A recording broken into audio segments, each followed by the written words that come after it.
안녕하십니까. 천재 고변호사 증권고시 패스 시간이 돌아왔습니다. 아유, 정말 우리나라 팀 너무나 잘 싸워줬죠. 그런데 결승전 못 올라간 것을 많은 분들이 아쉬워하십니다.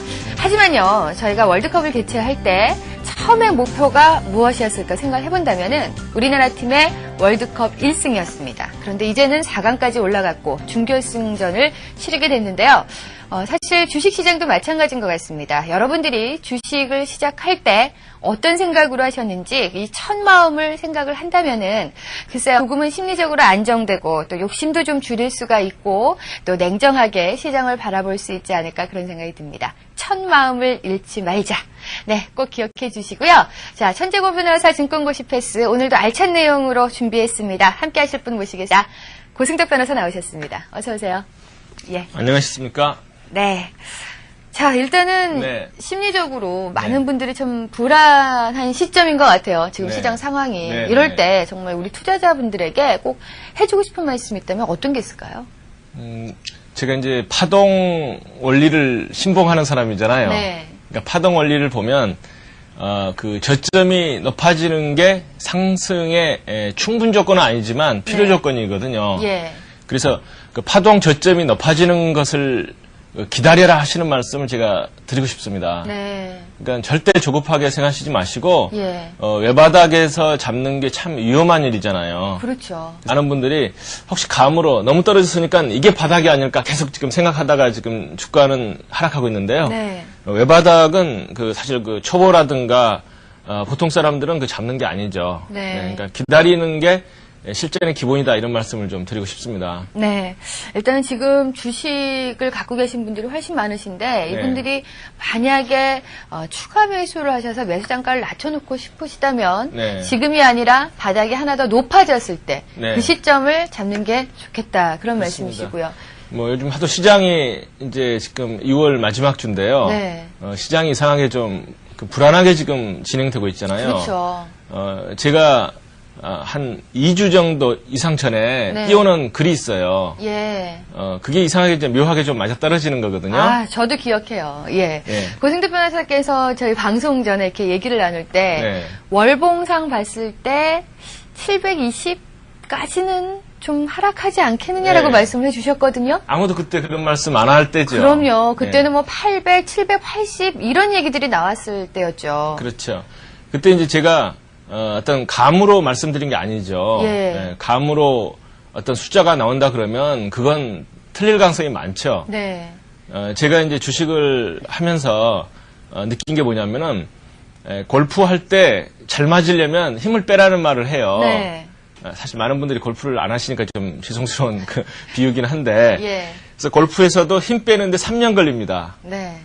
그런데 주식에서도 감을 빼고 이제 차트를 보기까지 3년 정도 걸리는 것 같아요. 네. 그러니까 자꾸 이제 신문을 읽고 또 주위 사람들 이야기를 듣고 특히 전문가들이 묘하게 위로 가면은 더 간다 그래서 이제 개미들 골탕 먹이고 네. 떨어지면은 이제 충분한 바닥이다 해가지고 골탕을 먹이고 있거든요. 예. 그래서 감을 빼고 이제 차트만 보는 게 중요한데 제가 이제 차트만을 보니까 그때 이제 많은 분들이 800이 이제 바닥이다고 생각을 하셨는데 네. 제가 볼 때는 차트상 그게 아니라는 이제 생각이 들었거든요. 네. 왜 그랬는지 궁금하지 않으세요? 예, 좀 보여주세요. 예. 예. 제가 중장기 추세 중에서 이제 주봉, 월봉을 보는데 네. 우선 월봉이 어떤 장기적인 추세 지표잖아요. 네. 그래서 월봉을 한번 종합주가에서 월봉을 한번 이제 같이 한번 봤으면 좋겠습니다. 네. 종합주가에서 월봉인데요. 이게 이제 99년 8년도 하반기부터 정신없이 올라갔죠. 네. 일종의 이제 일봉으로 보면 급등주죠. 네, 그렇죠. 예. 저런 급등주가 없죠. 없죠. 예. 이게 제가 이제 핑크로 표시한 게 제가 좋아하는 12편. 12편이죠. 예. 그러니까 월봉 차트이기 때문에 이제 10개월의 파동을 나타내죠. 네. 이 급등하는 월봉이 종합주가에서 월봉이 99년도 중간에 참 묘하게 네. 12평선에서 반등을 하더라. 딱 닫고 올라갔네요. 예. 그러니까 제가 그랬잖아요. 확률이 100%는 아닌데 예. 급등주가 12평선을 타고 갈 가능성이 한 60, 70%는 됩니다. 네. 그렇기 때문에 이때 이제 그렇게 설명을 할 수가 있고요.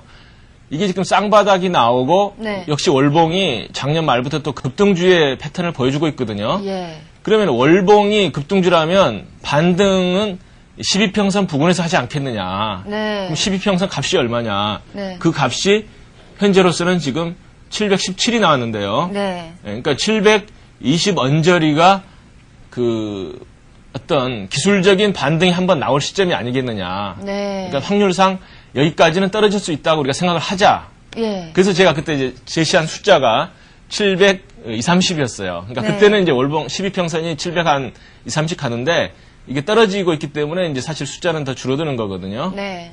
그러니까 이게 그 12평선 반등이라고 하는 관점에서 그때 이제 예견을 한 거거든요. 네. 예. 참 희한하지 않습니까? 신기하네요. 예. 그리고 이제 제가 이제 그 주봉 차트, 주봉은 약간 중기적인 관점을 말하는 건데요. 예.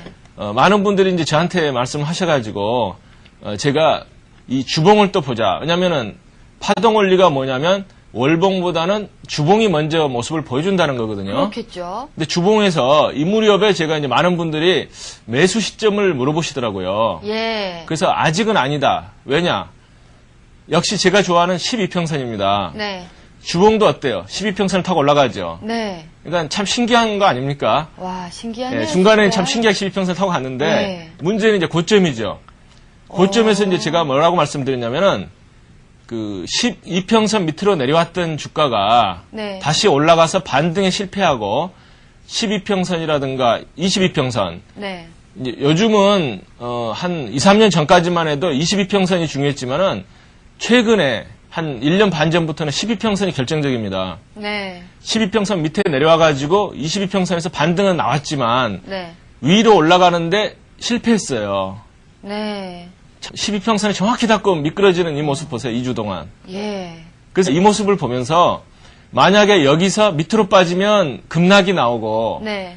여기서 치고 올라가면 5위평선의 쌍바닥이 나온다. 네. 그러면 5위편 쌍바닥은 그 주봉에서는 강한 중기적 상승을 의미하는 거고 예. 내려가면은 나쁜 모습이거든요. 네. 근데 이제 이 모습이 12평선 위로 반등하는데 실패한 모습 더하기 여기서 하락 N자가 나와버린 거죠. 밀리는 하락 N자. 네. 그러니까 이 부분에서. 네. 그러니까 파동을 안 보신 분들은 미련을 계속 가지고 계실 수가 있었는데 네. 파동을 아시는 분은 절대 이 부분에서는 매수하는 게 아니고 확인을 하셨어야 되는 거거든요. 그렇죠. 그러니까 주봉을 보면은 12평선이 닿고 미끄러지고요. 네. 그 최근에 전부 그렇습니다. 아우, 그 신기하네요, 진짜. 예, 이런 때도 예. 보면 12평선 위로 못 올라가고 내려오면서 추가 하락이 더 급락이 나오는 거고요. 네. 이런 모습들 보세요. 이건 언제냐면은 2000년 1월 초입니다. 네. 이때도 그 종합주가지수 주봉이 12평선 밑에 내려왔다가 올라가서 못 벗기고 밑으로 돌죠. 네. 역시 폭입니다. 예. 그래서 이제 이 12평선이라고 하는 게 저는 굉장히 중요하게 보기 때문에 네. 이 주봉에서 모습이 상당히 좀 예견을 했었고요. 그 다음에 이제 일봉을 보면, 제가 이제 글을 2, 3주 전에 올릴 때 뭐라고 올렸냐면은, 일봉 차트, 우리가 파동 원리로 보면, 이제 5위평이라고 하는 게 이제 상당히 의미가 있는 파동이잖아요. 네. 5위평선 파동이. 네. 근데 여기서 일단 쌍봉을 치고 하락 N자가 나왔기 때문에 5위평선이 쌍바닥이 나기 전까지는 절대 12평선이 돌는다. 네. 아직까지는 지금 그 5위평선에 저점이 낮아지고 쌍봉이 나왔기 때문에 네. 아직은 매수 타이밍이 아니죠. 그렇죠. 그러니까 5위평선에 쌍바닥이 나오려고 하면 제가 생각할 때는 빨라야지 한 열흘 내지 보름이 걸립니다. 네. 아무리 그 장이. 그래서 기다려라 하는 게 이제 그 권유고요. 네. 그리고 이제 엘리어트 파동 기억나세요? 예, 예. 예. 엘리어트 파동에 상승 5파, 하락 3파라는 거였죠. 네. 상승할 때 전혀 안 맞았다는 걸 제가 말씀을 드렸죠. 그렇죠. 어떤 감을 버리고 예. 하락할 때도 마찬가지예요. 어떤 분이 엘리어트를 생각하셔가지고 저 하락 3파 네. 여기서 가령 1파다, 1파, 2파, 3파. 엘리어트 파동을 그 맹목적으로 신봉하는 분들은 여기서 사는 게 정석이죠. 그렇죠. 근데 여기서 사가지고 우물우물 하다가는 이 대폭락을 얻어맞는 거거든요. 네. 그러니까 절대 감으로 매매하지 말고 엘리어트 파동의 핵심도 결국 파동 원리의 강론에 불과하다. 네. 그러니까 그 맹목적으로 믿고 여기서 샀다는 게 얼마나 참 그 위험한 일인지 네. 그걸 알 수가 있죠. 제가 알기로는 많은 고수분들이 엘리어트 파동을 신봉해가지고 예. 이때 바닥이라고 열심히 외쳤던 걸로 제가 생각이 됩니다. 그리고요, 네. 저 모습이 네. 저희가 항상 그 강조에는 강하게 떨어지고 약하게 반등하는 그렇죠. 모습이었어요. 근데 네. 이 약하게 반등하는 모습 속에서 네. 많은 분들이 이제는 바닥이 확인되고 있다. 그때가 지수가 780, 800이었거든요. 네. 그렇게 얘기를 해줬는데 그 강하게 떨어지고 약하게 반등하는 건 다시 네. 한번 강하게 하락한다. 그렇죠. 네, 너무 신기한 것 같아요. 제가 첫 시간인가 둘째 시간에 그 말씀드린 것 같아요. 뭐라고 그랬냐면은 네. 하방 경직성이라고 하는 단어를 쓰는 사람은 고수가 절대 아니다. 예. 기억나시죠? 예, 그럼요. 고수 사전에는 하방 경직이라는 단어가 없다. 근데 아직도 고수하는 분들이 예. 하방 경직 하고 있으니까 참 답답하거든요. 네. 이제 아까 제가 5일선 쌍바닥을 말씀드렸는데 추세 전환이 두 가지가 있습니다. 파동 원리상. 네. 뭐냐면 쌍바닥. 네. 그다음에 이제 강약의 파동 아닙니까? 그렇죠. 그 쌍바닥을 확인하는 게 가장 정석 플레이고 네. 그 강약의 파동은 그보다 확률은 떨어지지만은 이른바 그 V자 반등이라고 하는 게 있습니다. 예. 그러니까 대폭락 다음에는 그 급등할 수가 있거든요. 네. 그러니까 작년 가을에도 그랬죠. 그렇죠. 근데 그게 이제 왜 나오냐면은 제가 한두 번 또 말씀드린 것 같지만 기관들이라든가 외국인들이 네. 그 대형주를 하락이라고 생각했을 때 공매도를 쳐버리죠. 예. 그러니까 개미들은 팔지 못하는데 공매도 물량이 막판에 나오거든요. 네. 그게 이제 전문 용어로 뭐라 그러냐면은 그 시장이 막판에 가게 되면 네. 그 막판 투매, 그게 영어로는 이제 셀링 클라이맥스라 그래요. 예. 그 셀링 클라이맥스가 나온다. 그렇게 되면 이제 공매도 물량이 너무 나오기 때문에 나중에 그 기관이나 외국인들이 공매도했던 물량을 그 환매를 해야 돼요. 네. 사가지고 다시 돌려줘야 되거든요. 그렇죠. 빌려준 사람한테. 예. 그렇기 때문에 그 공매도 물량이 청산되면서 V자 급등이 나올 수가 있습니다. 네. 그게 이제 최근에 미국 같은 데는 작년 가을에도 그랬고요. 그 V자 급반등이 공매도 때문에 나온다는 기사가 여러 번 나왔고, 네. 제 책에도 그 공매도 현상 때문에 그 V자 반등이 나올 수 있다는 걸 제가 설명을 한 적이 있죠. 예. 그래서 그 최근에 그 폭락은 일반 투자자들은 아직 살 타이밍이 아니에요. 위험관리상. 네. 예. 왜냐면은 W자 쌍바닥을 5일선에서 확인하고 사야지 한 70% 이상의 확률을 가지고 이제 상승을 가거든요. 중기적으로. 네. 근데 이제 아주 기술적으로 노리시는 분들은 최근에 이 막판에 투매 모습이 나온다 이렇게 제가 생각이 되기 때문에 네. 바닥을 가까우고 있다 이렇게 말씀드릴 수가 있죠. 네. 자, 일단은 많은 분들이 급락뒤에는 급등이 있다라고만 알고 계신데 그 이유가 네. 어떤 건지는 제대로 모르셨을 거예요. 근데 예. 이제는 확실하게 아셨을 것 같고요. 자, 이렇게 해서 시장에 대해서 저희가 조금 얘기를 해봤습니다.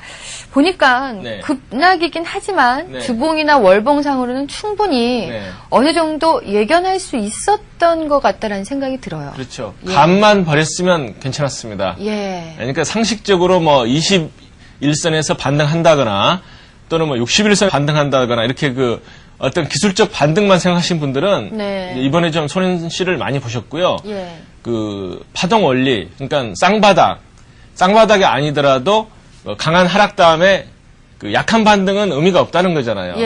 왜냐하면 박자가 강약 돼가지고는 안 되죠. 계속 하락을 하는 거죠. 예, 그러니까 예. 아까 V자형 반등을 왜 말씀을 드리냐면은 그 박자가 강한 하락이 나온 다음에 약한 반등이 아니고 강한 반등이 나왔을 때는 그때 사는 게 아니고 그 다음에 약한 눌림목에서 사는 게 정석이죠. 예. 예, 그러니까 조금 빨리 사시려고 하는 분들은 쌍바닥 전에 약한 조정에서 그 약간 단타가 나올 수가 있다. 이건 네. 우리가 이제 충분히 말씀을 드릴 수가 있는 거죠.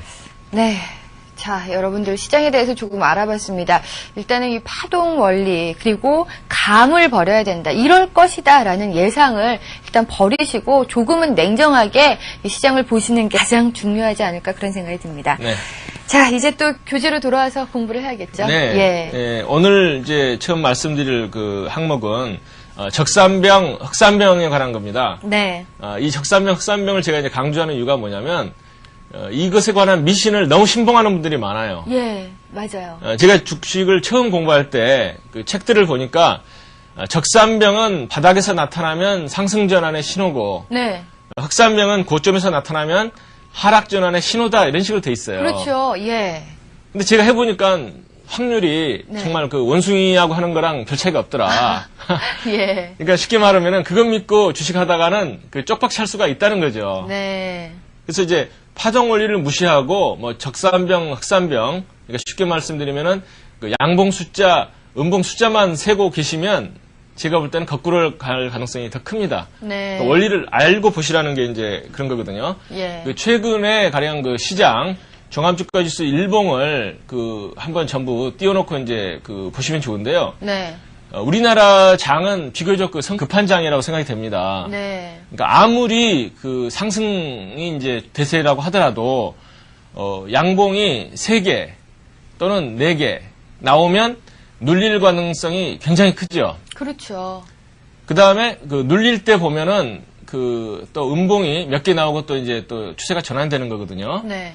그래서 이제 이 파동을 잘 타야 되는데요. 상승세가 지속이 될 때 한번 개별 종목이라든가 종합주가지수 일봉 차트를 한번 보시면은 네. 상승 중에 지금 대세 상승세입니다. 근데 음봉이 3개 나오게 되면 오히려 매수 타이밍의 경우가 많아요. 네. 그러니까 차트를 한번 좀 차트 볼까요? 한번 보여드릴까요? 예. 예. 종합주가지수. 그러니까 제가 이제 왜 종합주가지수 차트를 강조하냐면은 개별 종목을 하시더라도 시장의 흐름을 거꾸로 가서는 절대 안 됩니다. 그렇죠. 예, 그러니까 가장 큰 파도는 시장이기 때문에 종합주가 차트를 분석하신 다음에 그 다음에 개별 종목을 보셔야지 이게 미니언지 마니언지가 보인다는 거죠. 네. 제가 지금 띄워드리는 게 이제 종합주가지수 차트거든요. 네. 그러면 이게 이제 작년에 10월부터 지금 급등한 장세죠. 예. 이때 이제 음봉 3개가 언제 나왔느냐? 이때 나왔죠. 이때 음봉 하나, 둘, 셋. 네. 그러면 이 고점에서 나온 음봉이기 때문에 하락세냐, 완전히 전환되느냐.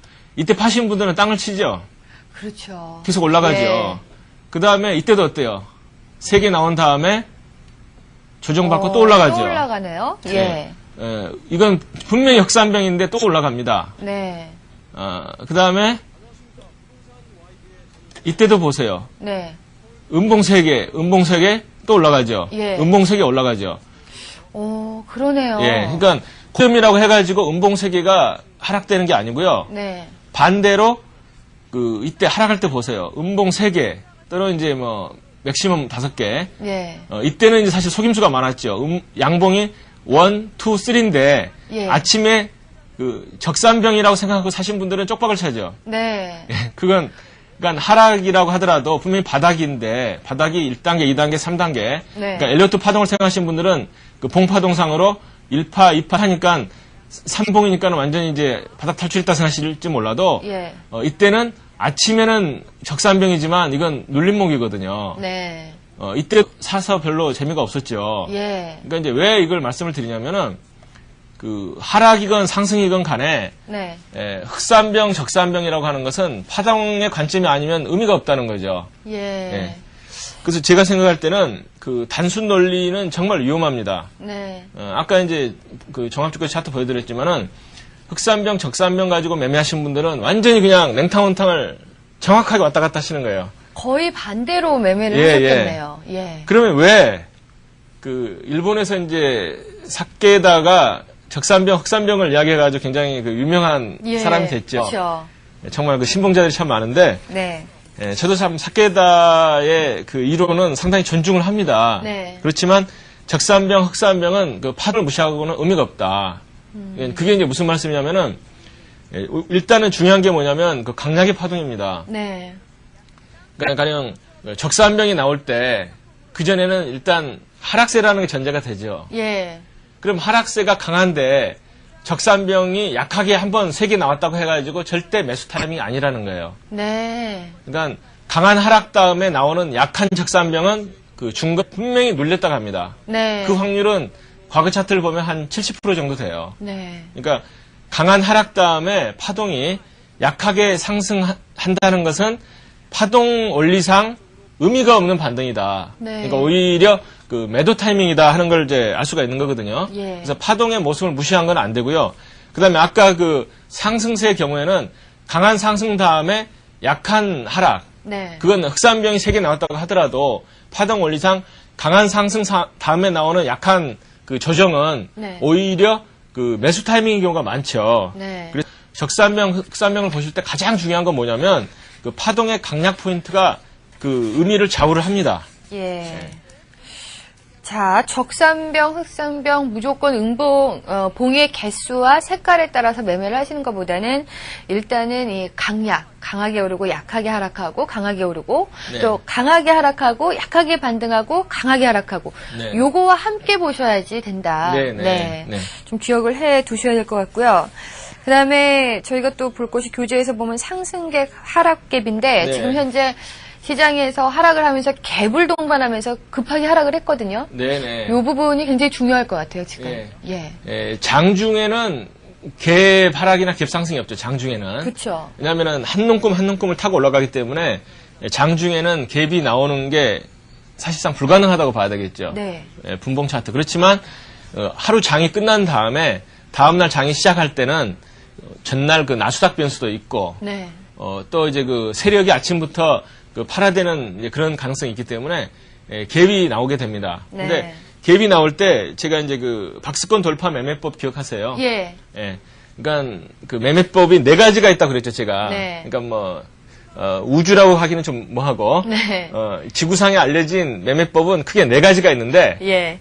이동평균선 매매법, 파동원리 매매법, 그다음에 추세선 매매법, 그다음에 박스권 돌파 매매법. 네. 제가 제일 안 맞는 게 이제 추세선 매매법이라고 말씀을 드렸죠. 예. 근데 가장 우리가 모르면 위험한 게 박스권 돌파 매매법입니다. 네. 그러니까 상승갭, 하락갭을 그 차원에서 좀 이해를 하셔야 될 것 같아요. 네. 그게 뭐냐면은 그 단순히 이제 상승갭, 하락갭만 생각하시면은 아침에 가령 갭 상승했다 그래서 이게 상승갭이다 쫓아가시면 절대 안 되거든요. 네. 그러니까 상승갭이나 하락갭이 의미가 있는 것은 뭐냐면 어떠한 그 지수라든가 그 주가가 좁은 진폭으로 상당 기간을 횡보한 다음에 네. 그걸 갭으로 돌파를 하고 네. 그리고 나서 그 다음날 무너지면 의미가 없죠. 예. 그건 상승 돌파 갭이라는 것은 그 매우면은 돌파 갭이 아닙니다. 네. 그러니까 일정한 진폭으로 움직이던 그 가격대를 그 갭으로 오늘 돌파를 하고 밀리지 않고 그 다음날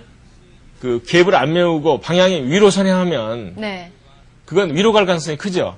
예. 그러니까 이제 상승 돌파 갭은 되게 이제 2, 3일이 중요합니다. 네. 그러니까 첫날은 강하게 돌파하더라도 그 다음날은 음봉이 생길 가능성이 있어요. 네. 왜냐하면 그 박스권에서 매물이 나오기 때문에 그 다음날 음봉이 생길 가능성이 있는데 음봉은 그 무서운 건 아닙니다. 예. 그러니까 음봉이 생겼을 때 그 다음날, 그러니까 3일날 아침이 중요하죠. 네. 그러니까 3일날 아침에 그 갭을 안 메우고 방향이 위로 전환이 되면 되게 상승 갭일 가능성이 큽니다. 네. 그렇게 되면 그게 지지선이 돼버리죠. 그렇죠. 그러니까 그 박스권을 갭으로 돌파하고 이틀 또는 이제 맥시멈 3일 안에 안 메웠다는 이야기는 그동안 매물을 다 소화하고 지지선을 대가지고 거기서부터 딛고 올라간다고 하는 의미죠. 네. 그래서 밑으로 가령 그 하락이라고 생각해서 매도하시거나 또는 그 뭐 선물 매매하시는 분들 선물 매도 치시면 쪽박 차시는 거고요. 네. 옵션 경우는 뭐 그냥 안 되죠. 예. 개별 종목도 마찬가지입니다. 가지고 계시다가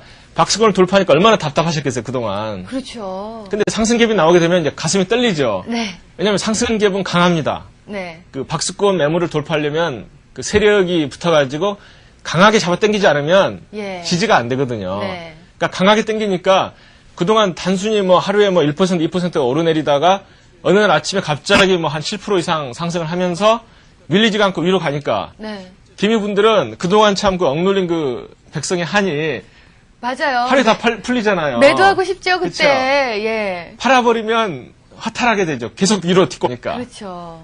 그래서 이제 상승 돌파갭은 사실 그 팔고 나서 이제 서운한 것밖에 없기 때문에 네. 사실 손실은 아니에요. 예. 근데 무서운 건 뭐냐? 하락 돌파갭입니다. 네. 지수가 이제 그 고수들이 어떤 고수라고 해야 될지는 모르겠지만 네. 강하게 하락한 다음에 그 상당 기간 옆으로 이렇게 횡보를 하죠. 네. 약한 반등 내지는 약한 박스권 내지는 그 횡보. 네. 횡보가 난 다음에 밑으로 갑자기 뚝 떨어지면 어느 날 아침에. 예. 그러니까 우리가 정상적으로 생각하는 그 파동은 뭐냐면은 그 내려가면 일단 반등이 나오는 게 정상적인 주가의 모습이거든요. 그렇죠. 그렇잖아요. 그래야지 파동이 나오는 거고 항상 파동은 고점 저점이 생기는 거죠. 근데 네. 박스권을 하락으로 뚝 갭 하락했는데 네.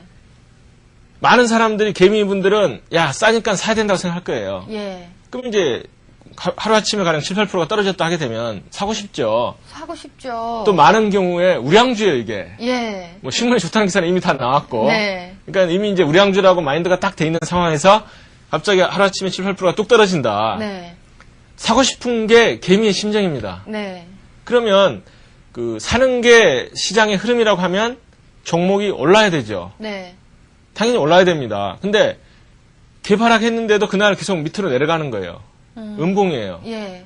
그럼 이건 뭔가 수상하다고 생각하셔야 됩니다. 네. 그러고 나서 중요한 게 그 다음날이죠. 그 다음날 약한 그 짧은 양봉이 나오면서 중간까지도 특히 못 올라간다. 네. 이건 의미가 없어요.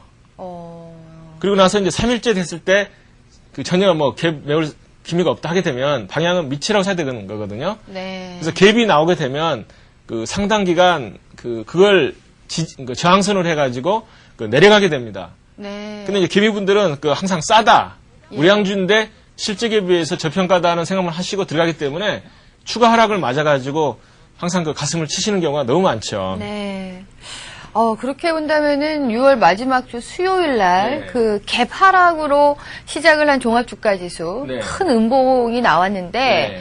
그게 하여튼 하루 이틀 3일 내에 그 하락갭이 메꿔져야지만 네. 이제 저항선 역할을 하지 않고 네. 다시 어떤 이제 방향성이 나올 텐데 그렇지 않다면은 네. 하락갭으로서 이제 죄송합니다. 하락으로 예. 방향을 잡을 수도 있겠네요. 예.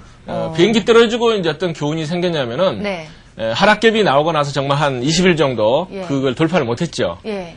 근데 우리가 이제 갭이 나올 때는 어떻게 생각하셔야 되냐면은 갭이라고 하는 것은 강한 저항선이다. 네. 그 강한 매물이 생겼다는 의미거든요. 예. 그랬을 때 다시 상승 전환될 때 그 한 60% 정도 확률로서 우리가 볼 수 있는 게 뭐냐면 네. 그 부분에 상승 갭이 다시 나와주는 거예요.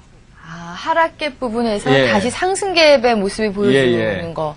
예. 그러니까 갭은 갭으로 메우라 하는 게 확률 60%입니다. 네. 그러니까 다른 어떤 고수라든가 이제 책에는 그 말이 별로 없는데, 예. 그러니까 제가 생각해 본 거예요. 파동 원리가 맞다면 예. 강한 하락 뒤에는 강한 걸로 쳐야지만이 이게 돌파가 되잖아요. 네. 그래서 종합주가지수 차트라든가 그 일봉 차트 같은 걸 보시면 가령 갭이 생겨가지고 이틀 동안 못 메운 부분이 있으면 네. 횡보하다가 이제 저항 받고 뭐 그 돌파 시도를 하다가 네. 나중에 정말 돌파해가지고 위로 치고 올라갈 때 보면 되게 상승 갭이 나올 가능성이 굉장히 큽니다. 그러니까 이제 그런 경우는 상승 돌파 갭이 나올 때 또 한 번 거꾸로 가시는 분들이 계세요. 예. 상승 돌파 갭이 나오니까 또 횡보하던 거 있잖아요. 예. 하락기 그 저항선으로 횡보하던 그걸 생각하셔가지고 네. 상승 돌파 갭으로 치고 나가는데도 일단은 또 방향을 밑으로 생각하시는 거예요, 이번에는. 예. 그렇죠. 그런 분들이 많으세요. 네, 그럼 또 거꾸로 생각하시는 거거든요. 근데 그게 어떤 뭐 기술적 조상이나 차트상의 판단보다는 네. 이 거의 감인 것 같아요. 네. 느낌으로 야 이거 이렇게 하락해서 있다가 이제 상승을 했으니까 이거는 진짜 반등이다. 네. 이때 매도를 해야지 내가 다음 하락에서 좀 네. 이 손실을 안 날 수가 있겠다. 이런 생각이 많으신 것 같아요. 네네. 제가 지난 시간에 휴맥스 잠깐 말씀드린 기억나세요? 예, 휴맥스 기억나죠. 휴맥스 차트를 보면 정말 예. 재밌는데요. 예. 휴맥스의 일봉을 제가 지난번에 못 보여드리고 말씀으로만 드린 기억이 납니다. 네. 휴맥스가 정말 실제 우량주인데 왜 차트가 이렇게 엉망이 됐느냐. 사실 저도 알 수가 없죠. 예. 뭐 세력이 무슨 생각하고 있는지는 모르죠. 참 차트 우량주인데 이때 이제 사실 그 쌍봉이 또 나왔어요. 네. 쌍봉이 이때는 이제 11선 돌파 실패한 거죠. 네. 급등주라고 하더라도 아까 종합주가지수 일봉 차트랑 똑같은 모습이죠. 예. 11선 위로 그 돌파 못하 내려와가지고 밀리는 하락 현자가 나오면 한 단계 또 간다. 네. 5일선 쌍봉이 여기서 분명히 나왔는데요. 네. 이때 이 시원찮은 이 횡보 또는 하방 경직성이라고 하는 부분을 갭으로 뚝 떨어졌어요. 네. 이때 많은 분들은 사고 싶었겠죠. 그쵸. 그쵸. 또 좋은 종목이라고 얘기는 또 예. 많이 들었었잖아요. 엄청 뭐 외국인들까지 뭐 매수에 가담 많이 네. 했었잖아요, 작년에. 근데 이게 또 이게 하한가가 나온 거죠. 네. 그러니까 이때 참 개미들이 얼마나 사고 싶었겠습니까? 네. 근데 이틀 안에 못 메우고 밑으로 방향을 향하더라, 3일째. 예. 이 모습을 보세요. 아. 그러니까 차트는 무섭다는 생각을 하셔야 됩니다. 네. 그래서 이제 하락 돌파 갭이 나올 때는 개미분들은 무슨 생각을 하셔야 되냐면은 싸다는 생각을 하지 마시고 예. 세력이 왜 팔았을까? 네. 이건 하락 돌파 갭이라고 하는 것은 세력이 팔지 않으면 나오지 않는 모습입니다. 네. 그러니까 역시 추가 하락이 일주일 이상 나오더라 하는 거거든요. 그러니까 하락 돌파갭은 쉽게 말씀드리면 그 세력이 파는 모습이다. 이렇게 네. 기억을 하시면 예. 개미라는 건 그렇잖아요. 바닥에서 개미가 사가지고 바닥을 탈출하거나 개미 혼자 팔아가지고 그 고점이 무너지거나 그러지가 않아요. 네. 시장의 흐름을 주도하는 어떤 세력이 있습니다. 뭐 세력 더하기 일명 그 뭐 세력 연합군이라고 하는 표현을 쓰죠. 예. 세력이 움직이는 모습에 또 추종 세력들이 나타나거든요. 네. 그러니까 세력과 그 연합군들이 움직이는 모습이 결국은 바닥에서 탈출을 시키고 고점에서 무너뜨리기 때문에 네. 그 이 하락 돌파갭, 상승 돌파갭은 그 세력이 움직이는 모습이라고 생각하시면 틀림이 없겠습니다. 네. 자, 이렇게 해서 저희가 휴맥스의 사례까지 보면서 하락갭, 상승갭, 페이지 41페이지까지 했거든요. 네네. 예. 그 다음도 좀 네, 그 다음에 제가 이제 일봉 패턴의 올바른 이해. 그래서 네. 이제 결론을 제가 내드릴게요. 예. 결론은 뭐냐면은, 우리가 캔들 차트 분석법이라고 해가지고 참 기술적 분석 책도 많이 나오고, 뭐 강의도 많고, 네. 또 고수분들이 그걸 이용해서 설명도 많이 하고 계시다. 네. 그렇지만, 그 파동을 무시하고 어떤 그 캔들 차트, 특히 뭐 일봉 하나, 둘, 셋, 뭐 5개도 마찬가지예요. 예. 전체 추세의 파동을 무시하고 봉 몇 개만 보고 그 어떤 그 시장의 흐름이라든가 주가의 흐름을 분석하는 경우에 실패할 확률이 굉장히 크다는 걸 명심을 하시고 네. 그런 그 단순 논리적인 일봉 그 분석은 차라리 안 하는 게 낫겠다 하는 모습이거든요. 예. 그래서 이제 제가 책 1권을 지난번에 다 끝내면서 뭐 정리를 했습니다만은 가장 중요한 건 뭐냐. 그 모든 파동은 제가 그 파동 원리 몇 개 설명드린 게 생각나시죠? 네. 고점 저점, 강약 포인트, 뭐 거래량도 마찬가지다. 네. 보조 지표도 마찬가지다. 이런 말씀을 드렸는데 예. 그 파동 그 원리는 다 적용이 됩니다. 특히 요즘같이 그 장이 나쁠 때는 그 21선 밑으로 내려가고 있잖아요. 네. 그럴 때는 차라리 분봉에다가 그 차트 원리를 적용을 하세요. 네. 그러니까 모든 분석 원리는 동일하다고 저는 믿기 때문에 21선 밑에서는 차라리 30분봉 같은 그 폼을 보고 제 책에 나오는 패턴이라고 하는 것은 제가 이제 책 꽂으면은 안 되기 때문에 네. 일봉 중심으로 이제 그 예시했을 뿐이거든요. 네. 그러니까 요즘 같은 장에서는 똑같은 차트 모양을 일봉이라고 전혀 생각하지 마시고 예. 그 원리를 분봉에 적용해서 매매를 하시게 되면 빨리 빠져나가실 수가 있고 그 단타를 폭락하는 장에서도 또 그 30분봉에 이를테면 쌍바닥이 나옵니다. 네, 그걸 그렇죠. 사가지고 좀 재미를 보실 수가 있는 거죠. 예. 자, 일단은 뭐 봉차트에서 가장 중요한 것은 봉차트 하나만이 아니라 네. 저희가 지금까지 알려드린 이 파동 원리를 적용을 해서 보셔야 된다는 것을 꼭 기억을 해 두셔야 될 것 같습니다. 네네. 자, 그렇다면은 이제 42지 그랜빌과 장기 투자. 네. 네. 할 차례네요. 네네. 이제 제가 그랜빌이라고 하는 사람이 그 말한 네. 그 매매 신호 그걸 제가 책에다 쓴 이유는 뭐냐면은 그랜빌이라고 하는 분이 그 매수 4개 유형을 제시를 하고 네. 또 매도 4개 유형을 제시를 했습니다. 네. 근데 이제 포인트는 뭐냐? 이분의 이론은 장기 투자라는 거예요. 네. 어떤 그 단기라든가 좀 그 짧은 매매를 하시는 분이 그랜벨의 매수 신호 또는 매도 신호를 보고 매매하다가는 거꾸로 갈 수 있다 하는 게 첫 번째 포인트입니다. 예. 그랜빌은 뭐라고 그랬냐면은 장기 이평선 밑에서 횡보하던 단기 이평선이 장기 이평선을 치고 올라가는 시점. 네. 그러니까 어떤 그 골든 크로스 골든 개념이죠. 크로스, 예. 골든 크로스가 나면 그때가 이제 매수 시점이다. 이걸 이제 제시를 했거든요. 네. 근데 이제 제가 말씀드리고자 하는 것은 뭐냐면, 그랜빌의 매수 신호, 매도 신호는 이건 그 큰 흐름을 가지고 이야기한 거기 때문에, 네. 큰 흐름 상으로는 대세 상승으로 전환될 수 있을지 몰라도, 네. 장기적으로는 그 골든 크로스라든가 뭐 그 데드 크로스가 단기적으로는 그 눌림목을 줄 가능성이 많죠. 네, 그렇더라고요. 그렇잖아요. 예, 네, 골든 크로스가 발생하고 나서 바로 올라가는 경우보다는 네. 조금 이렇게 약간 밑으로 좀 움직이다가 올라가는 경우가 많더라고요. 그렇죠. 예. 그것은 왜 그러냐면은 그 이평선이라고 하는 것은 그 매물대 네. 또는 그 지지선 개념이 있잖아요. 그렇죠. 그러니까 이제 결국 이제 매수 신호가 좀 우리가 더 관심이 있죠. 매수 신호. 네. 근데 장기 이평선을 그 돌파하는 골든 크로스라는 것은 장기 이평선이라고 하는 의미가 그 많은 매물대가 모여 있는, 그러니까 평균 가격이 가장 높다는 거잖아요. 네. 그러니까 매물대일 가능성이 큽니다. 그래서 이제 그 장기 이평선을 돌파할 때는 한 번에 돌파하지 못하고 어떤 쌍바닥을 만들면서 치고 올라간다. 예. 그 확률이 더 우리가 위험관리상 그 확률을 노려라 하는 거거든요. 네. 근데 이제 그랜빌은 어떤 그 파동 원리를 가지고 한 게 아니고 그 장기 이평선의 골든 크로스, 데드 크로스를 가지고 주로 설명을 했기 때문에 네. 예, 그분의 말은 어떤 그 지적인 관점에서 우리가 봐야 된다 이렇게 이제 말씀을 드리는 거죠. 네. 그래서 그 포인트입니다. 예. 장기 투자의 관점에서 네. 그랜빌의 뭐 매매 신호를 네. 보셔야 된다. 네, 예. 네. 그런 말씀이시고요. 네, 네. 예. 그래서 이제 장기 투자 관점에서 제가 이제 그랜빌의 신호를 설명을 해보니까 네. 결국은 장기 그 어떤 추세를 가지고 우리가 장기 투자를 하는 경우라고 하더라도 네. 역시 그 파동 원리 가지고 매매하면 좋겠다 그런 거죠. 네. 제가 이제 그 이평선이라고 하는 게 파동의 크기를 말씀을 드렸잖아요. 네. 5일선은 이제 5일 파동을 그 단위로 하는 거고, 네. 뭐 11선은 뭐 11 파동. 그렇게 되면 이제 같은 관점에서 장기 투자하시는 분은 좀 더 그 장기 그 이평선을 가지고 매매를 하시면 되는 거거든요. 예. 그러니까 보통 우리가 5일선, 11선, 21선, 61선 그리고 네. 제가 이제 권하는 게 121선도 놓고 보시라. 네. 이렇게 말씀을 드리잖아요. 예.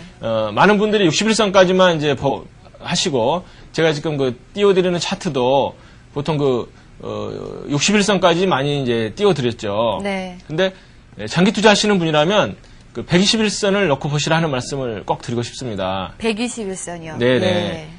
제가 이제 방금 종합주가 지수에다가 121선을 한번 띄워봤습니다. 네. 121선을. 그러면 우리가 좀 더 쉽게 매매할 수 있지 않을까 하는 생각이 들어요. 한번 네. 압축을 한번 해보겠습니다. 예. 이게 바깥에 약하게 지나가는 선이 121선이거든요. 네. 그러니까 어떤 그 대형 장기 추세는 우리가 주봉 월봉도 보지만 또 121선이라든가 241선을 한번 볼 수도 있죠. 네. 그랬을 때 121선이 하향 전환되면 그 시장의 대세는 하락이 됐었고 그러네요. 이게 상승 전환되면 상승이 됐었거든요. 네. 그 파동의 원리는 이제 비슷하다고 말씀을 드렸잖아요. 예. 그러니까 이 121선에서 이게 이제 골드가 한번 났죠. 네. 골드가 날 때 이상하게 한번 눌리죠. 네. 글렌빌 같으면 이때는 이제 어떻게 되나요? 이때쯤 되나요? 예. 눌림목이 이제 생기는 건데요. 그 121선까지 생각하신다 그러면은 22평이라든가 이게 아직은 쌍바닥이 제대로 안 보이죠. 네. 대세적인 관점에서. 예. 이번에 이제 그 모습은 뭐냐면은 최근에 지수는 이 121선 밑에서 네. 21선이 하락 N자를 만드는 모습이었어요. 예. 121선을 놓고 보면은. 네. 그렇잖아요? 네. 그래서 이제 이걸 보면은 우리가 어떤 생각이 드냐면은 이때 분명히 대세 상승이라고 우리가 이제 조화를 했었고 네. 그것에 대한 큰 그림의 희망은 저도 아직 버리지는 않고 있습니다. 네. 그렇지만 다시 이제 상승이 된다 그러면은 121선 위로 다시 타는 모습이 나와야 되겠죠. 그렇겠죠. 예, 대세 상승이 나면. 예. 그리고 주봉에서는 이 22평선, 주봉의 22평선이 다시 쌍바닥으로 위로 도는 모습. 네. 그러니까 52평선이 깨져가지고 사실 저는 굉장히 좀 찜찜한 모습이에요. 예. 이 부분은. 예. 그렇지만 우리가 그 주봉으로 이제 62평이 되는 거고 아까 122평이 됐지만 그 위에 좀 더 그보다 하나 작은 그 이평선이 네. 쌍바닥이 나와줬으면 좋겠다 하는 거거든요. 예. 사실 예. 이게 좀 아쉽습니다. 지금 주가의 모습은 네. 우리가 99년도 예. 99년도 이때 상태 보면 22평 주봉상으로 22평 위에서 52평선이 상승 N자 바닥을 원바닥, 투바닥, 쓰리바닥을 줬거든요. 네. 그리고 굉장히 강하게 올라갔습니다. 그렇죠. 그렇죠. 네. 근데 지금도 보면은 주봉상으로 이제 쌍바닥은 아니에요. 네. 이때도 이제 52평 주봉산 52평선이 쌍바닥이라 보기는 좀 무리가 있죠. 예. 근데 이때 좀 아쉬운 게 위를 좀 돌아줬으면 굉장히 강한 장이 나올 텐데 네. 주봉상으로 12평선을 못 끼고 돌면서 52평선도 깼다는 거. 네. 그렇게 되면 좀 당분간 조심을 하시는 게 정석이죠. 네. 자, 이렇게 해서 그랜빌의 장기 투자에 네. 대해서 저희가 또 알아봤고요. 네. 그 다음에 저희가 공부할 것이 네. 이 제목을 보니까 잘못된 투자 원칙이에요. 그런데 잘못된 투자 원칙을 바로 잡으면은 네. 훌륭한 투자 원칙이 되지 않을까요? 그렇습니다. 그러니까 뭐 나만의 투자 원칙이라고 해가지고 잘못된 투자 원칙을 가지고 계시면 안 되죠. 그렇죠. 그러니까 자기가 가지고 계시는 그 투자 원칙이 제가 말씀드린 그런 잘못된 투자 원칙이 아닌가를 한번 그 검토를 한번 해보시기 바랍니다. 잘못된 투자 원칙을 알아야 되는 게 왜 필요하냐면은 네. 큰 손실을 줄일 수가 있다는 거죠. 예. 손실을 줄일 수가 있다. 실제로 이제 제가 잘못된 투자 원칙이라고 하는 것은 8가지를 제가 제시를 했는데요. 네. 그 내용을 보시면 결국은 차트를 열심히 봤으면은 우리가 이런 실수를 범하지 않는데 예. 어떤 그 감이라든가 그 어떤 세력에 현혹돼 가지고 네. 매매를 해서 생기는 문제가 많거든요. 예. 첫 번째가 회사 실적이라든가 본질 가치에 집착한다는 거. 네. 제가 참 그 굉장히 많은 시간을 할애드렸죠. 네. 그 실적과 본질 가치를 버리자. 예. 왜 그러냐면은 개미가 아는 실적. 문제는 그 시기입니다. 시기. 개미는 실적이 좋아지는 걸 초기에 알 수가 없습니다. 네. 되게 이제 정말 작년에 2001년도에 현대자동차는 정말 실적 때문에 3배까지 올라갔었죠. 그럼요. 예, 연초부터 2001년도 초부터 3배가 올라간 그 참 정말 강한 종목이었는데요. 그때 외국인들은 실적이 좋다는 사실을 그 봄에 이미 안 거죠. 그러니까 차트에 그게 나타납니다. 네. 아까 제가 121선, 241선을 말씀드렸지만 네. 현대자동차의 그 장기 이평선을 가지고 그 차트를 보시면 이미 연초에 대세 상승의 모습이 나타났다는 거죠. 예. 근데 이제 개미들은 실적이 좋다는 걸 언제 알았냐면은 그 결산이 나온 거, 그러니까 대충 그 제가 된 6월달, 7월달에 알았습니다. 네. 그러니까 신문에 뭐 한 일주일, 2주일 동안 뭐 현대자동차 사상 최대 실적 엄청 빵빵 때리죠. 네. 근데 실제로 얻은 게 없어요. 개미가 그때 사가지고 별로. 네. 이번에 그 삼성전자에서도 다시 한번 그 교훈이 확인이 됐습니다. 네. 뭐냐면은 삼성전자가 40만 원대 돌파해가지고 좀 며칠 머무르다가 또 빠졌잖아요. 네. 그 부분의 기사를 보세요. 한 일주일 전부터. 삼성전자 사상 최대 실적 발표. 맞아요. 예.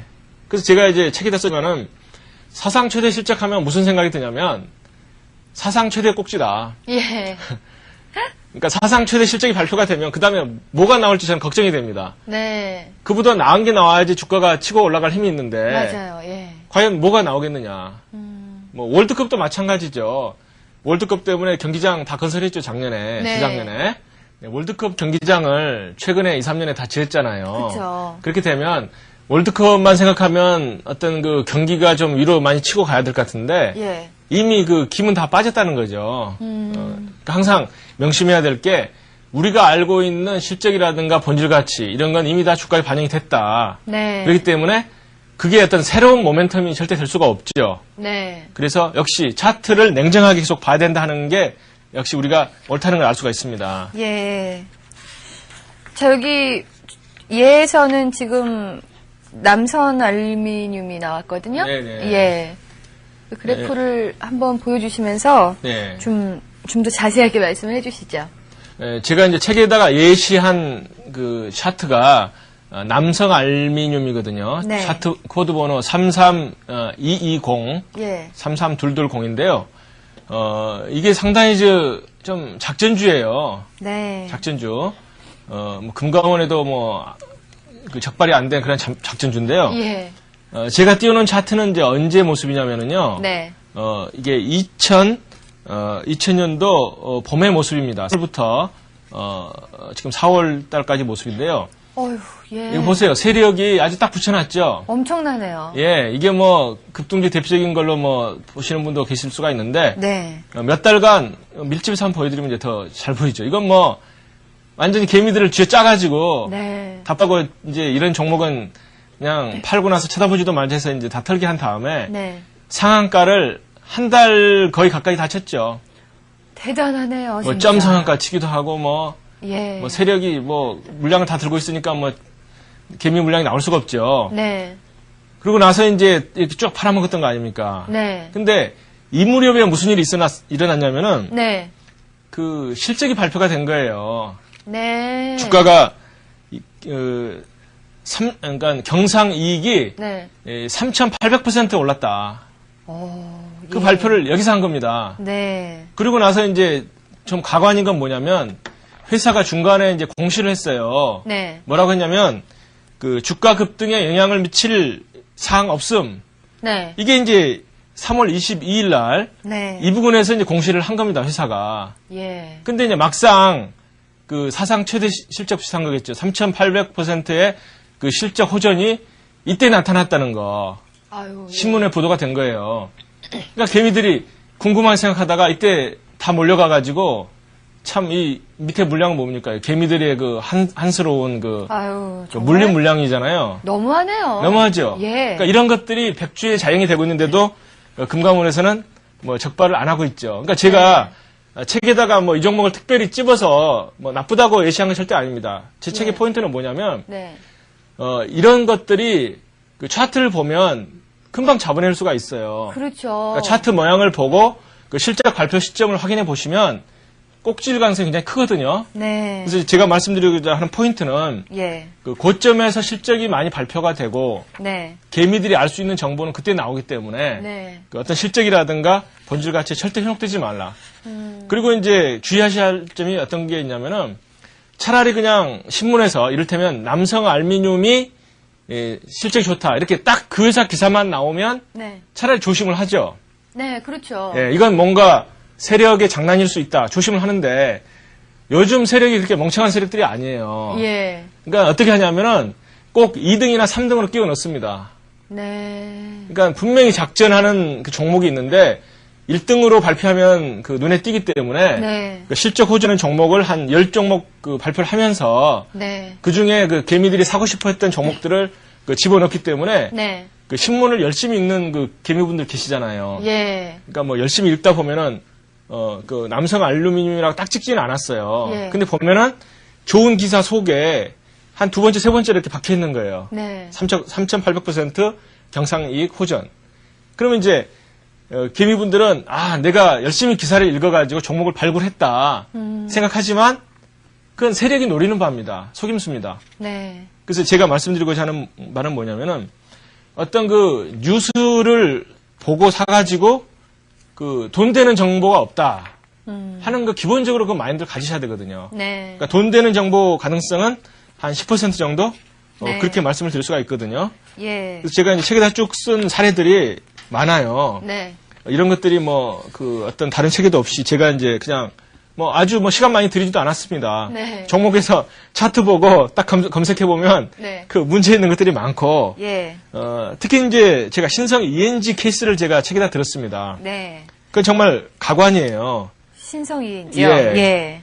신성 ENG는 제가 뭐 우량주라고 책에 썼습니다. 네. 제가 알기로는 우량주였는데요. 예. 문제는 뭐냐면은 그 주가가 몇 달 동안 횡보를 했을 때 많은 개미분들이 아까 남성 알미늄 경우는 주가가 몇 달 횡보한 다음에 위로 돌파를 해버렸죠. 그렇죠. 근데 신성 ENG 같은 경우는 그 작년에 2001년도 중간에 횡보를 역시 했어요. 네. 그래서 저도 관심 종목에다 올려놓고 이게 위로 가냐 밑나를 그 굉장히 그 궁금한 생각을 했었거든요. 예. 근데 포인트는 뭐냐? 상승 돌파 갭 내지는 박스권을 강하게 돌파를 해야 됩니다. 네. 그게 안 되면 의미가 없습니다. 근데 계속 찝쩍 이렇게 이제 왔다 갔다 하다가 그 막판에 뭐라 그랬냐면은 네. 그 모 증권사가 신성 ENG에 대해서 좋은 그 의견을 발표를 했어요. 네. 뭐라고 발표를 했냐면은 그 실적이 주가에 반영되지 않은 종목이다 하고 발표를 했어요. 네. 제가 증권사 이름까지 이야기하면 뭐 제가 무슨 악감정 가진 것처럼 생각하기 때문에 네. 그냥 S증권이라고만 제가 그 발표를 했죠. 예. S증권사가 그러니까 실적보다 그 주가가 너무 낮다. 네. 그러면은 많은 개미분들 어떻게 생각하냐면은 제가 이제 그 차트를 안 보는 사람이라면 네. 박스권 횡보를 했기 때문에 야 이건 급등할 가능성이 있다. 뭐 무슨 잔디형이니 뭐 예. 바닥 횡보형이니 그렇죠. 매집형이니 사고 싶죠. 게다가 S증권사가 실적보다 주가가 낮다 의견을 발표하면 사고 싶죠. 그럼요. 실적이 발표되면 주가가 오를 거라는 그렇죠. 생각이 훨씬 많이 들죠. 예. 근데 횡보 때를 그 밑으로 빠지면서 장대 거래량이 터진 거예요. 네. 그러니까 횡보 때를 밑으로 빠지면서 강하게 빠지면서 장대 연봉 더하기 장대 거래량은 무슨 의미냐면은 세력의 처분입니다. 네. 그러니까 세력이 처분할 때는 박스권에서 빠지면서 돌파갭 아니면은 장대 연봉으로 강한 거래량이 형성이 되는 거거든요. 네. 다음에 이제 한참 그 물량이 며칠 빠진 다음에 어떤 기사가 나왔냐면은 그 LG증권에서 발표를 했어요. 네. 그 굉장히 나쁜 이야기를 막 쏟아낸 겁니다. 우선 매수해서 보유로 하향 조정했다. 네. 그러니까 증권사들 의견은 매도 의견은 별로 안 나오죠. 왜냐하면 그 회사한테서 원수를 사기 때문에 예. 그 사지 말라는 이야기는 매도가 아니라 중립 내지는 보유죠. 보유. 예. 네. 그래서 이제 그 기사를 읽어보면 상당히 좀 문제가 많다는 식으로 기사가 나온 거거든요. 그렇게 되면 그 S증권사가 발표한 의견과 그 LG증권이 발표한 의견은 정말 불과 며칠 차이도 아닙니다. 그런데 그렇게 다르게 결국은 저는 어떻게 되네요. 생각하냐면은 예. 그 S증권사는 결국은 세력의 물량을 처분하기 위한 그 플레이였다. 그렇게밖에는 생각할 수가 없어요. 네. 왜냐하면은 LG증권이 발표한 그 나쁜 그 악재가 네. S증권사라고 몰랐을 리가 없습니다. 미리 알았겠죠. 당연하죠. 예. 그런데도 불구하고 그 투자 의견들이 나오고 있기 때문에 제가 그 우도강탕 이야기한 거 생각나시죠? 네. 네, 투자 의견은 뭐냐? 세력이 고점에서 물량을 팔아먹기 위해서 아까 이제 신성 ENG 같은 경우는 네. 역시 뭐 밑으로 가기 위한 그 작전이었지만은 네. 그 투자 의견이라고 하는 것은 새로운 호재가 아니거든요. 예. 묵은 걸 그냥 끌어 모아가지고 호재는 이미 다 써먹었죠 그 전에. 그렇죠. 그 마시간 호재를 긁어 모아가지고 다시 투자 의견을 만들어서 뭐 실적이 어떻다 해가지고 나오는 게 그 투자 의견이기 때문에 네. 그 저는 투자 의견을 보고 매수하는 것은 특히 그 판단하는 것은 그 뒷북도 한참 박자가 네. 한 서너 박자 늦다고 보거든요. 예. 그래서 절대 그 우리가 정보를 믿지 말자. 그 이유는 정보의 발표 시기는 세력이 좌우하기 때문에 그렇다는 거죠. 네. 그래서 그런 이야기를 제가 정말 지금 심히 튀기고 있는데요. 네. 그 입에 거품을 물고 제가 책에다가 썼습니다. 왜 그러냐면 독하게 쓰지 않으면 개미분들이 또 감으로 판단을 하세요. 네. 그렇죠. 예, 그러니까 제가 책에다가도 앞부분에다가도 그 정말 100페이지를 그 감을 버리기 위해서 썼고 이권에서도 잘못된 투자 원칙 이건 이제 그렇게 상세히 쓰지는 않았어요. 사실 네. 뭐 이거 가지고 세관권을 쓸 수가 있지만 네. 그 포인트만 제가 썼지만 포인트는 그 호재 뉴스 듣고 주식 매수하기라고 하는 또 원칙이 나오죠. 네. 이게 이제 뭐 사례는 제가 많이 드러났습니다만은 그러니까 포인트는 그 실적 발표라든가 뉴스에 현혹되지 말자는 것들을 제가 굉장히 많이 썼죠. 그 다음에 이제 증권사 추천 종목, 관심 종목 매수하기가 이제 75쪽에 있죠. 네. 아까 투자 의견이랑 비슷한 거죠. 증권사가 아까 우리가 신성 ENG 경우에 보듯이 어떤 그 매수 의견이라든가 좋은 의견을 발표했을 때 네. 그걸 가지고 또 종목을 추천한다거나 관심 종목으로 제시를 했을 때 우리가 그걸 보고서 살 수 있는 확률이, 그러니까 수익을 낼 수 있는 확률이 적다는 거죠. 네. 그러니까 특히 이제 고점에서 이제 물릴 확률이 많기 때문에 제가 여러 가지 사례를 많이 드러났습니다. 네. 책을 보시면 참 재미가 있으실 텐데, 그 지난번에 그 삼해 인더스트리 사건 있었잖아요. 예. 그 보물선. 네. 보물선이죠. 보물섬이 아니고. 보물선, 예. 네, 보물선 사건도 세력이 2번을 해먹었어요. 2번을. 네. 근데 금감원에서는 한 번만 가지고 문제를 삼았는데 예. 제가 책에다가 왜 2번 해먹었는지를 썼습니다. 네. 그 신문에 보도된 걸 쭉 보시면 예. 그 참 세력이 한 번 해먹고 말썽이 났는데 왜 또 2번 해먹느냐. 정말 황당한 게 뭐냐면 그 보물선이 없다는 거 지금은 뭐 그 초등학생한테 물어봐도 아마 보물선 없다고 생각을 할 텐데 그렇죠. 그 한 번 해먹고 나서 보물선 캐러 간다고 또 뭐 돈 들여가지고 또 이렇게 발굴 작업을 한 거예요. 예. 돈을 뭐 몇십억을 들여가지고. 그러니까 그렇게 황당한 일들이 대한민국에서 아직도 일어나고 있습니다. 그게 네. 뭐 그 세력이라고 하는 게 제가 뭐 누군지도 모르죠. 그 차트를 보고 이제 세력이 있다는 것만 알 뿐이니까. 예. 그 다음에 제가 이제 80쪽에다 이야기한 게 적정 주가나 목표 주가 믿고 매수하기. 네. 이것도 제가 이제 뭐 삼성전자라든가 뭐 사례를 들었습니다만은 아무리 좋은 종목, 그러니까 우리가 현혹되기 쉬운 게 뭐 실적, 뭐 번질 가치, 목표 주가, 요즘 목표 주가라는 말 쓰죠. 네. 뭐 적정 주가, 네. 또 이제 뭐 그 추천 관심 종목, 투자 의견 이런 모든 것들이 차트를 무시하고 봐가지고는 절대 안 된다 하는 게 그 네. 핵심 포인트입니다. 네. 정말 아주 사례까지 보면서 자세하게 들어봤습니다. 지금까지 정말 많은 분들이 신문이나 뉴스를 듣고 네. 매수하는 경우도 많고 또 증권사의 추천 종목 매수하는 경우가 참 많은데 그런 걸 결정하기 전에 네. 일단은 기술적인 분석을 통해서 내가 판단을 하는 것이 중요하다는 거 꼭 잊지 마셔야 될 것 같네요. 자, 오늘 좋은 말씀 감사드립니다. 고승탁 변호사 감사합니다. 네. 네, 무엇보다 중요한 것은 나만의 투자 원칙인데요. 나만의 투자 원칙이 제대로 됐는지를 아는 것도 더욱더 중요한 것 같습니다. 다음 시간에 더 알찬 내용 가지고 다시 찾아뵙겠습니다. 감사합니다.